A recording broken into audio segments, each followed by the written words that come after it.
All right, welcome back to Exit 45 Restorations, and today we're going to get started on the dashboard. It's going to be kind of a big project. There's a lot to the dashboard. You got the whole electrical component, the repairing of any kind of damage that may be done to the vinyl and those types of things.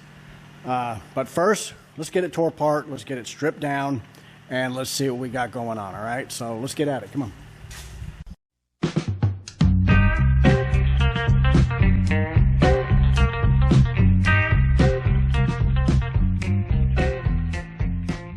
Here's where we're starting. I got it flipped over basically upside down, and we're going to start working on getting all the electrical components out.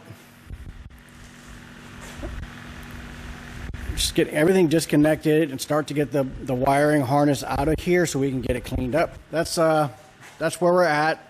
And you can look at the top side. This dash is in surprisingly really good shape. You can see there's a little bit of damage right here. But that's probably the only damage that we have, just this is where, sits up by the door, just a little worn there. But all in all, this is in really good shape. So the grill is in great shape. It's not broken. I mean, we really are starting with a solid place, to start from. So anyway, all right, my dad will be here in a little bit, and he is going to get started slowly working all the harness out of here. All right, bring you back in, give you an update of where we're at. So we've got the harness pulled away from most of the instrument cluster.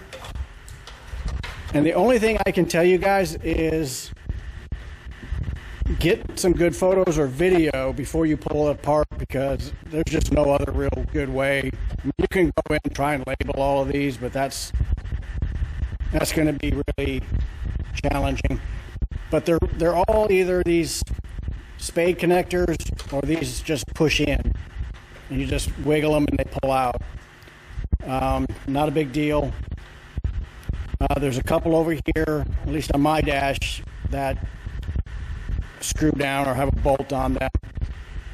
Just a big connector here with the light switch that comes right off.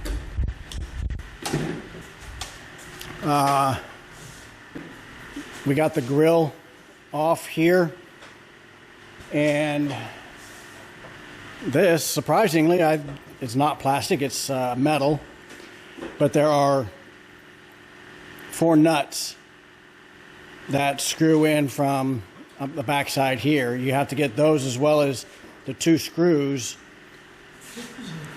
on either side. So, all right, so that's how that works. So we're pretty close, just a little bit up in this area, and then the harness should be ready to come out with the exception of the key.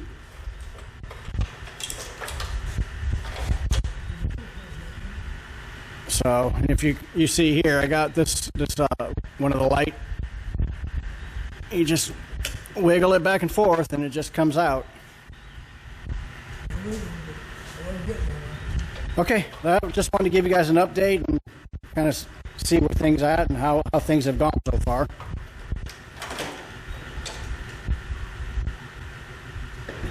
Okay, so we were able to flip this over, get some of the electrical loose in this area. Got that pulled through there, and it's all on the other side. The only thing we're fighting with right now is the ignition switch. Can't get the key to turn the tumbler, and the only way you're going to get the tumbler out is to do that. And then to get that out, you have to it seems like you have to have the tumbler out. So we're struggling with that right now. But anyway, we got all the screws. There's the ones right across the top here, and then right down here. And then if we go around to the other side, so we go back here, it's all looks like it's clear to come out. And if we just start to work it,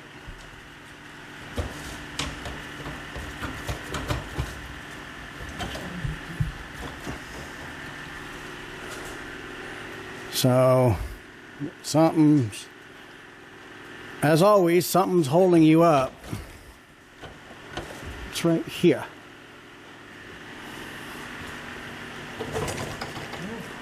But I can also see right here, if you look, you can see the speedometer, where the speedometer hooks up. It's going to be in the way, so we'll be very careful with the vinyl. There we go. Oh, there we go. So if you pull out this side first, then you can get it out. So just remember, here, let me come around the other side. Easier. All right, so when you're pulling this out, you want to pull this side out first. Here, the side that would be by the door, because you've got that speedometer over here to get out. So this basically came out like that and then pulled out. There you go. All right, so we got that out. We're just about down to this thing being a shell that needs to be cleaned. And then we're going to see if there's anything that needs to be fixed and restored on the vinyl portions. And then we'll get ready to do the paint job on this thing. Okay, so I just wanted to bring you in and show you how that came out, which, you know, it's a procedural thing. One end first, and then you can get past this speedometer cable hookup. All right. All right, another update. We're going to start to take apart the gauge cluster. One of the things that we're wanting to do with this is get it separated so that I can get in. The areas up in here and all that needs to be painted again. So I got to get all this busted apart so I can get to all that and get it painted. So we're just trying to figure that out. There's a lot of different things in here that could come apart, and we don't know which is going to be the magic ones. We do know there's a little pop rivet here that I'll probably have to drill out, because that is holding this part here, which on the other side needs to be painted, and the bezel and everything for the gauge cluster. So, all right, well, we're going to work on pulling this apart. We'll bring you back in and show you where we're at. All right, so we have got a lot tore apart. So what we did was, when we pulled the instrument cluster and all that out, there's a tremendous, as you can see, number of pieces. If you're gonna try and paint everything, it's all got to come apart, and it was not easy. I'll tell you that right now. Lots of tiny little bolts and screws, and trying to keep all that organized was not very fun. I'll show you up here. We have all the parts bagged and tagged and everything together, so hopefully that will help us in the end. But I did a little short on this just to show you the operation on it. But my question now is, anybody ever worked on one of these or know where you can get a replacement decal that goes on the drum? You know, 'cause basically this is going to be how your gauge works to show you your speed. It'll just continue to roll like that, and then all the numbers on your dash, and it'll just continue to progressively go higher and higher. So this thing's got to be completely tore apart and cleaned, but I don't know if they sell something like that. I haven't really looked, but if anybody is aware of anything, if not, then I'm going to have to make up my own to try and get this. But if there's something out there, that would be a whole lot easier. Anyways, yeah, it's kind of cool how the old school stuff worked. It's spring loaded, and you know, the speedometer cable just goes into here, comes into here, and then it works on, you know, the faster you go, the more pressure it applies to this. I don't know how accurate it is, but it doesn't have to be. It just has to be cool, and that's cool. All right, so we're down to the last thing. We got to try and figure out how to get this electrical plug off the, you guys can't see, electrical plug off the key ignition switch. We're having a lot of trouble with that. So, anyway, so we're just, you know, bringing you along on this teardown.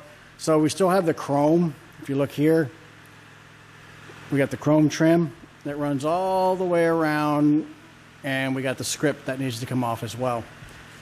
So we got a few things to go before we can start cleaning and prepping this for paint.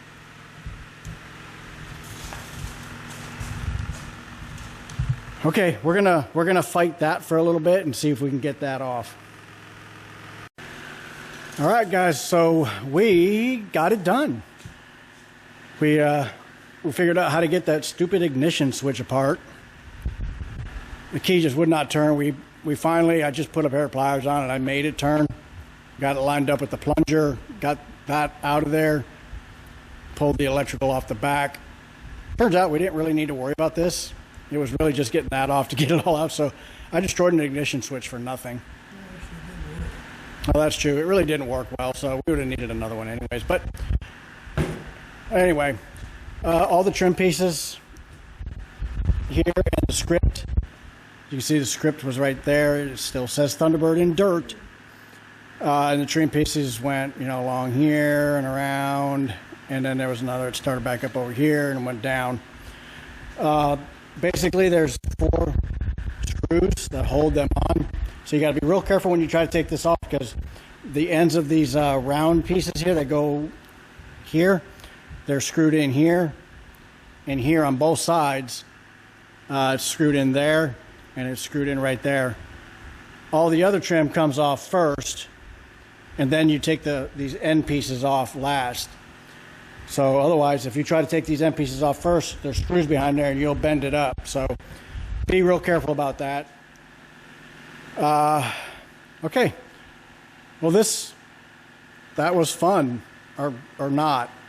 It was not fun. So if anybody in here or out there listening to me is got the idea of tearing their dash completely apart and restoring it yourself, let me just tell you something. You're in for an awful lot of work. We're not even a fraction of the work that this thing's going to take. I got to clean this thing now, paint it, you know, go through all that, and then I got to figure out how all those parts and how that harness back there goes back on here and get it all right. We're gonna, you know, we tried to mark everything and label and do everything we could, but there's so many small little moving parts. This is a really difficult project.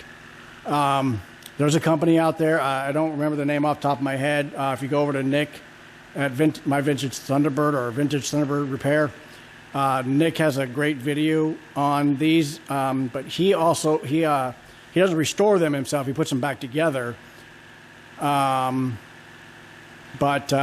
they come all basically together. There's just little things that have to be done when you get it back from this company. It's like $2,600, but the dash looks beautiful when it comes back, and you didn't have to do anything. You could be working on other things. I don't know. You guys have to figure that out on your own.